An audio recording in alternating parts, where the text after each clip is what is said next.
Right, on to box 2 of case 2. No cold foil in the first box. Is that a good omen or a bad omen? We will have to wait and see. These boxes are all sorts of weird to me, right?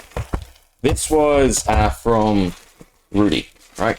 I do participate in sales, try and get the cold foil. Mainly, I do it, even though it's horrible pricing, just because there is not a great market for it here in Australia. So, I might as well just grab it from the source. But these do feel, maybe it's the travel, but they do feel a bit worn out, interestingly. Anyway, what to talk about today, right? Because I don't really like just doing the whole, oh, look at this card, isn't that fantastic? No, I like having a proper discussion, but at the same time, it's like, what do I talk about that I don't want to save for another video, right? Anyway, look at this card. No. So all we're looking for is Majestics, right? Everything else is just bulk at this point. I have playsets, and yeah, that means that the majority of this pack is just rubbish to me, right?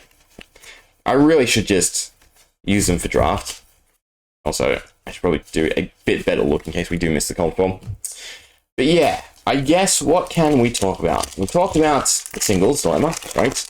Again, the current model is forcing more people to participate in selling singles. That overall, creates multiple people participating in the market. Therefore, that drives down prices, right? A lot of people are just opening to sell to supply the market, fulfill that need, because opening to collect is dwindling more and more. Again, it's never been great in Flesh and Blood, but it is getting more and more.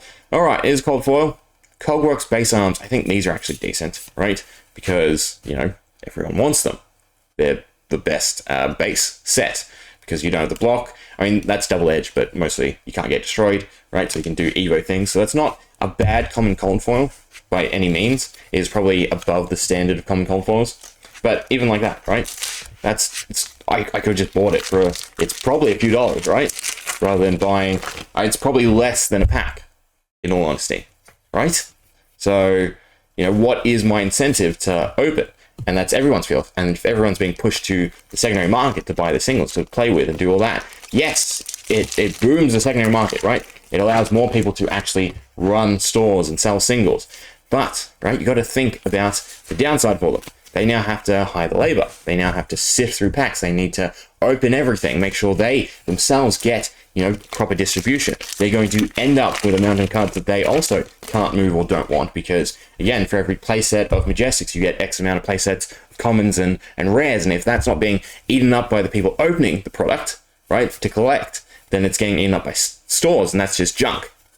Do you get that vicious cycle that is being created and being reinforced? And as painful it is to say, right, if they're going hard on a draftable product, then they need to make a collectible product to balance it out, right? That is the only thing they can really do. So we all hope to God, right, that they do it better than MTG.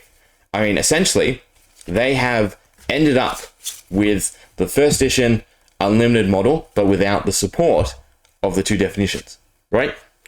Everything feels like unlimited because there is no collectible product for you to sift through. If we started the first edition unlimited, these issues that are going to surmount more and more wouldn't actually be that big of an issue, because again, you have the collectors going to the first edition. The boxes should rightfully be higher. Again, not grossly higher, but they should be higher. And it would also retain the value of the actual chase cards, because the ratios will be more fixed, if you will, right? Because you could endlessly print the unlimited version, right? Which was the whole getup. But instead we have this, which will have a finite amount, or if it doesn't have a finite amount, right, we'll flood the market with the collectible versions, which is obviously what you don't want to do. You want something to be scarce, so it is actually collectible. There's a tone. That's what we like to see, right? Again, I think it's still the most decent card. I think I saw it starting to drop, right?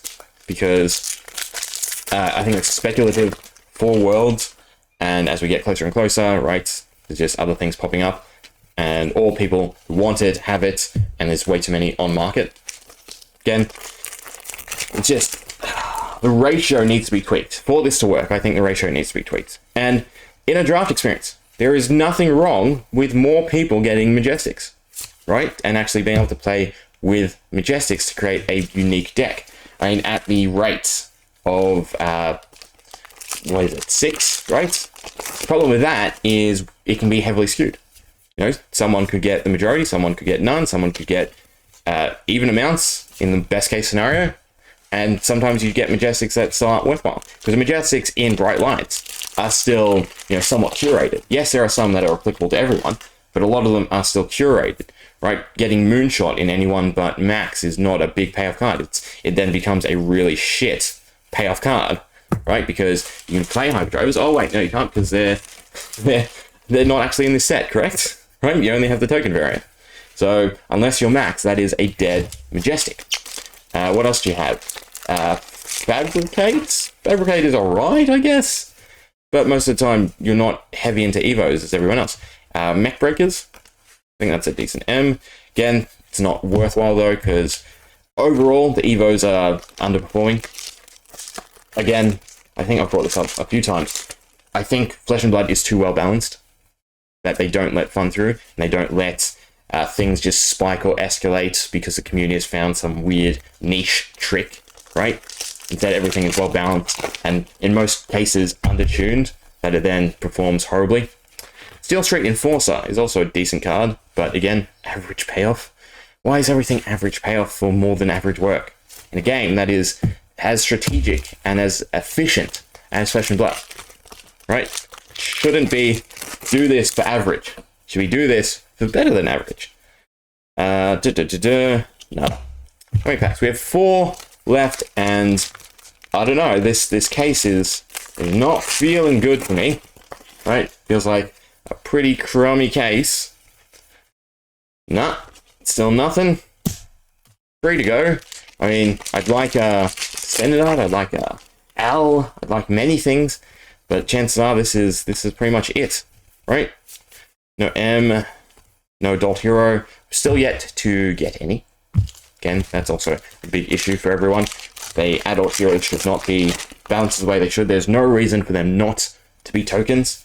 Just doesn't make sense. Sonata Phantasmia. This card is actually good. I think I was way overhyped for it, just because you could stick it in China. Is there applicable ways? One, okay, so there's still tons of interactions I don't actually understand. But with this, right, any of the minus rune chant cards, does that work with X, right? Does that cover the cost? Because it's reduction, not count as. So I'm very weary with how that interaction actually works. Anyway, lucky last pack of this box, right? And we're halfway through the case, and all we have for it, to show for it, is a Cogworks Base Arms. It's not an M, and it's nothing else, no. Yeah. Again, in all honesty, don't open products. Play with it, enjoy it. Use it to its fullest, right? I know I'm saying all this as I'm, opening and shredding packs, but again, it is just so much better in any version of the game you're playing, right? You're doing competitive, you're doing casual, doesn't matter.